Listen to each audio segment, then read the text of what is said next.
자, 톡톡바이오 메가트렌드 시간입니다. 오늘은 요즘에 미국 시장이 상당히 부진한 가운데 그래도 미국 대형 제약 기업들, 이런 기업들은 상당히 선방하고 있습니다. 이 이유는 무엇인지 그리고 투자 전략까지 한번 살펴보도록 하겠고요. 자, 더불어서 이 중국에서 코로나와 관련된 봉쇄와 그리고 재개를 계속 반복하고 있는데 이건 또 어떻게 보고 또 여기에 대한 투자 전략은 어떻게 되는지 살펴보도록 하겠습니다. 자, 케미컬 에너지 투자자문 차홍선 대표, 강혜경 제약시장 고문 함께하겠습니다. 어서 오세요. 예, 안녕하십니까. 네, 반갑습니다. 자, 먼저 강혜경 제약시장 고문님. 미국 지수보다 지금 현재 그래도 미국 대형 제약 기업들의 주가는 선방하고 있거든요. 그 이유는 뭘까요? 네, 금리 인상이 되게 되면은 이 S&P 500의 이 기업들은 이 지수에 이제 하락을 예상하고 우리가 지수가 좀 내려갔고요. 그리고 반면에 빅파마 같은 경우가 이 좀 강한 움직임을 보였습니다. 근데 우리가 여기서 이제 세 가지를 좀 생각해 볼 수가 있는데요. 첫 번째는 고금리로 가게 되니까 이 IT, 테크 기업들 특히 이제 주가 하락이 많이 있었고요. 반면에 이제 이 빅파마가 상대적으로 좀 강한 모습을 보였습니다. 우리가 6개월을 보게 되면은 일라이 릴리나 머크, 노보노디스크 이런 기업들은 약 11%에서 19%까지 상승을 해 왔습니다. 그러니까 이 상대적으로 좀 비교가 되시겠죠. 그러면 또 이 약 바이오 안에서도 좀 차이가 있는데요. 코로나19 백신을 개발했던 기업들은 좀 내려가고요. 지금 글로벌에서 관심을 갖고 있고 보고 있는 것은 항치매, 항암, 그리고 당뇨나 비만 이런 쪽으로 강화되어 있는 고혈압, 혈관과 관련된 질환의 이 신약을 개발하는 기업들의 관심이 지금 주목을 받고 있고 관심이 가고 있다. 이렇게 해서 부각되고 있다. 이렇게 보시면 됩니다. 그리고 세 번째는 이제 빅파마 뭐 다 좋은가 아니면은 그 사이즈의 크기에 따라서 시가총액 크기에 따라서도 좀 볼 수가 있는데요.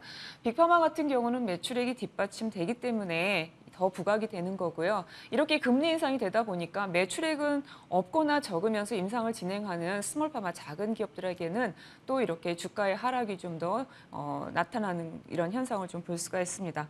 그럼 우리가 여기서 투자 전략을 좀 생각해 볼 수가 있는데요. 앞서 이제 말씀을 드렸지만 코로나19 백신은 지지만 지금 사실 코로나19 경구용 치료제를 개발하고 있는 기업은 아직 기회가 있다 이렇게 좀 보고 있습니다. 그리고 앞서 말씀드린 것처럼 신약을 개발을 하되 항치매, 항암 그리고 혈관 질환과 관련한 신약을 개발하는 기업들을 주목하는 게 좋겠다 이렇게 봅니다. 그러면 좀 더 구체적으로 이 관련 기업들이 어떤 기업이 있는가 우리가 이제 좀 볼 필요가 있는데요. 항치매 쪽으로는 우리가 바이오젠의 아두카누맙이 이 유효성에 있어서 좀 더 시장의 기대를 못 미쳤기 때문에 또 임상을 참가하는 환자에 한해서 이 보험 적용이 되고 있습니다. 지금 9월인데요. 9월부터 올해 연말 그리고 내년 2023년도까지 이어지면서 이 알츠하이머, 이 항치매에 대해서 임상 3상에 대한 결과를 지금 시장이 기다리고 있습니다. 여기에는 로슈, 그다음에 바이오젠과 에자이, 그리고 그 일라이 릴리의 이 도나네모까지 이 결과, 임상 3상에 대한 결과를 기다리고 있고요. 여기는 이제 아밀로이드 베타를 타겟으로 하는 이런 기업 같은 경우는 상대 기업의 주가의 흐름에 따라서도 영향을 받을 수 있는 상황이다 이렇게 보고 있습니다.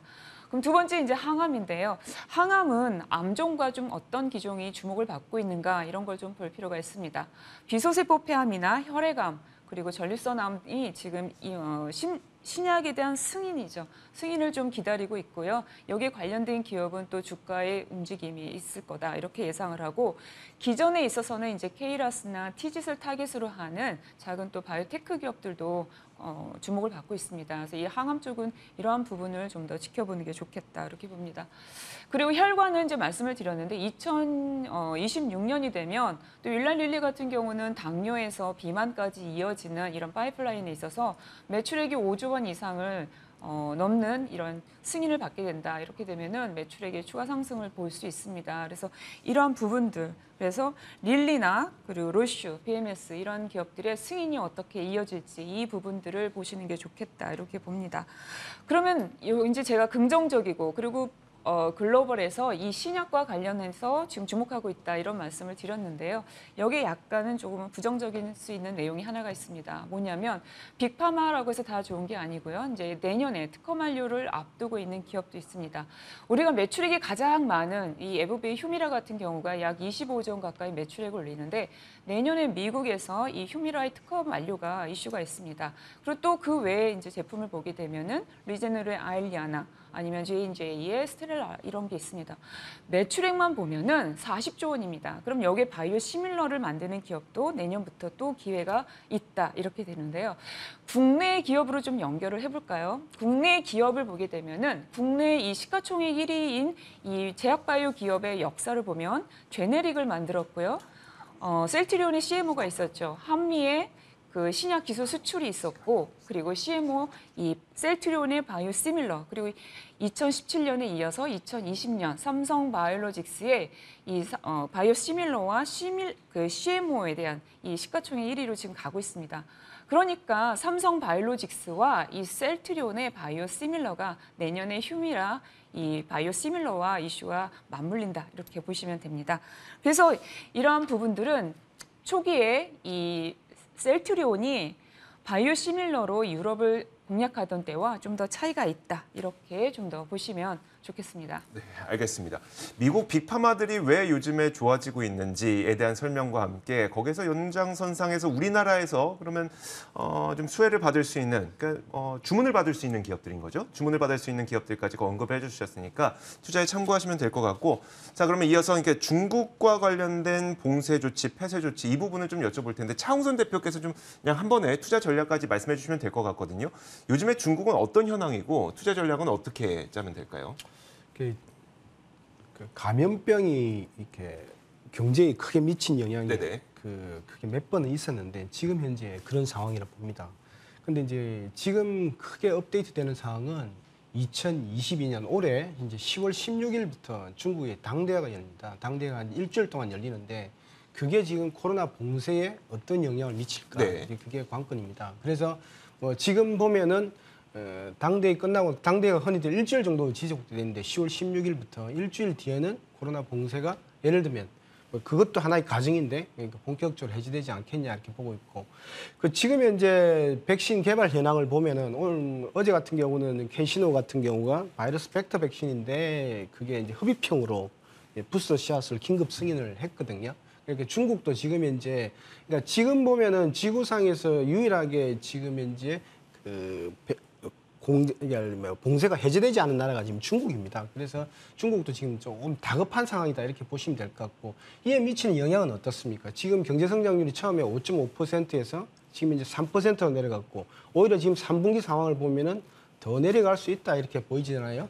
그래서 제가 볼 때는 그래서 결론적으로 말씀드리면 중국은 지금 현재 무엇을 노리고 있느냐면은 사백신을 노리고 있다 이렇게 보시면 될 것 같아요. 그래서 사백신 일지를 보시면 여기 보시면은 시노팜 사백신 개발 일지인데 이게 보면은 최초에 코로나가 발생했을 때 그리고 백신이 나왔을 때 UAE부터 승인이 됐습니다. 그다음에 중국까지 이렇게 쭉 그러니까 한 7개월 동안 여정에 이렇게 백신 자체가 한 30억 도즈가 지금 이제 개발이 돼서 이미 접종이 됐죠. 코로나에 대해서.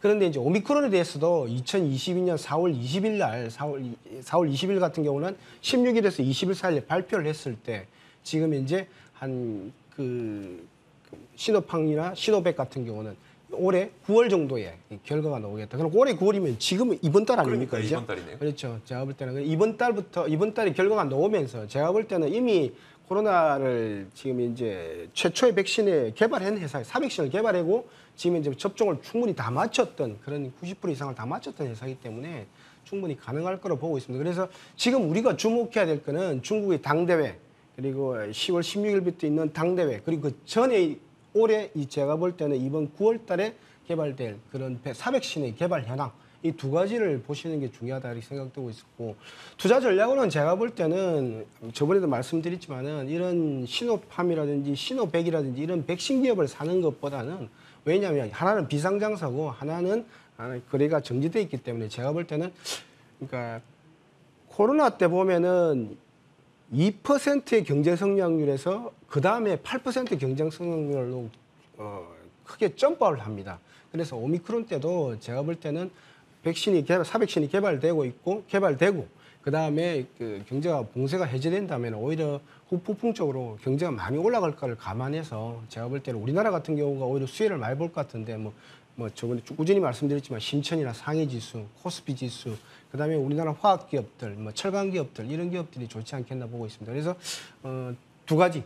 첫째, 이번 달 전후에서 결과, 그걸 사백신 결과를 보시면 될 것 같고, 사백신 했기 때문에 충분히 만들 수 있다. 두 번째는 거기에 따른 10월 16일 날 중국 당대회를 전해서 코로나 봉쇄가 어떻게 해제될지 보시는 게 중요하다 보고 있습니다. 이런 것들이 잘 풀리게 될 경우 국내에 있는 철강 기업이라든지 화학 기업들 좀 수혜받을 수 있다. 이 정도로 정리해 볼게요.